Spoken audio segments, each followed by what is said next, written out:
इस देश के अंदर वामपंथी विचारधारा के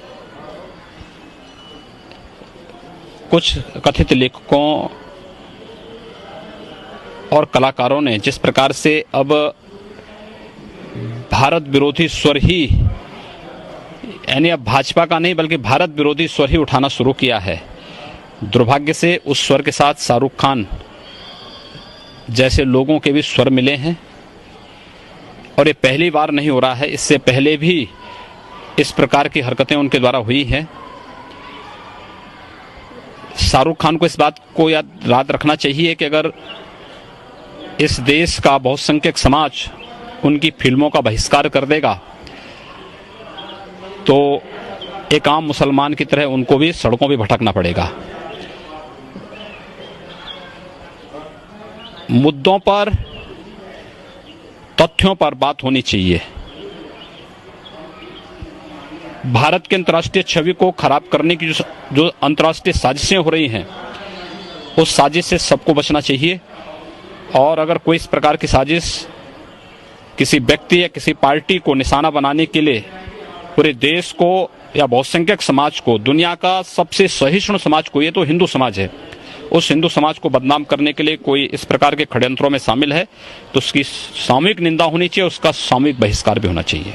पाक आतंकी और मुंबई ब्लास्ट का मुख्य आरोपी है हाफिज सईद ने जो है कहा है कि अगर ऐसे लोग शाहरुख खान हो या फिर जो साहित्यकार हैं वो लोग अगर असुरक्षित महसूस कर रहे हैं भारत में तो वो पाकिस्तान आ सकते हैं, निमंत्रण दे रहे हैं। बखूबी जाएं लोग,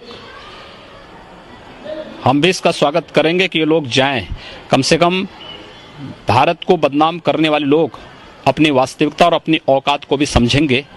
एक बार जामा मस्जिद के इमाम ने पाकिस्तान जाकर के देखा था, जब कुत्तों की तरह उसको दुत्कारा गया था वहां से, तो उसी प्रकार से यही हाल इनको भी होंगे। आतंकी ऐसा कह रहा है। मैं कह रहा हूं ना, चाहे ये लोग आतंकी भाषा ही यहाँ बोल रहे हैं।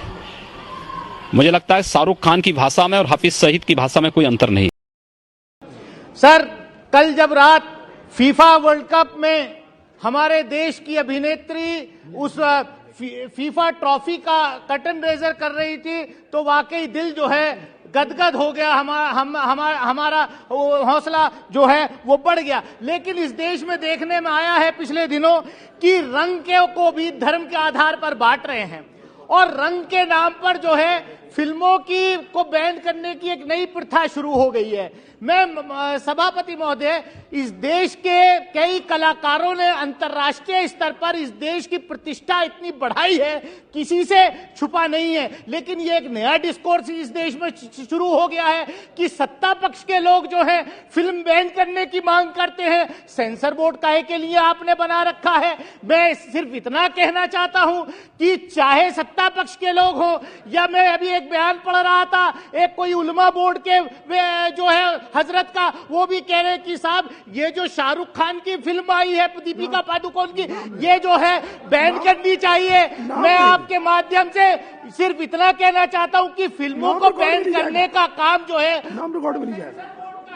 और देखिए साहब, आप तो, मैं कहता हूं उन लोगों को जो इसकी बैन करते, कई इस सदन के अंदर कई ऐसे कलाकार साथी हमारे सदस्य हैं जिन्होंने भगवा रंग के साथ कलाकारी का अपना हुनर दिखाया और शायद इसी हुनर को देखते हुए वो आज इस सदन के अंदर आए हैं। मैं समझता हूं कि सनातन धर्म कोई इतना कमजोर नहीं है कि एक कलर रंग का कपड़ा पहन के अगर कोई कलाकार एक्ट करता है धर्म संकट में आ जाएगा, या इस्लाम इतना कोई कमजोर धर्म नहीं है कि कोई फिल्म में एक सीन से कोई धर्म का जो है खतरे में आ जाएगा। मेरी आपके माध्यम से सरकार से मांग है कि आप ये डायरेक्शन दे कि जो फिल्म सेंसर बोर्ड से रिलीज होती है उस फिल्म के बारे में इस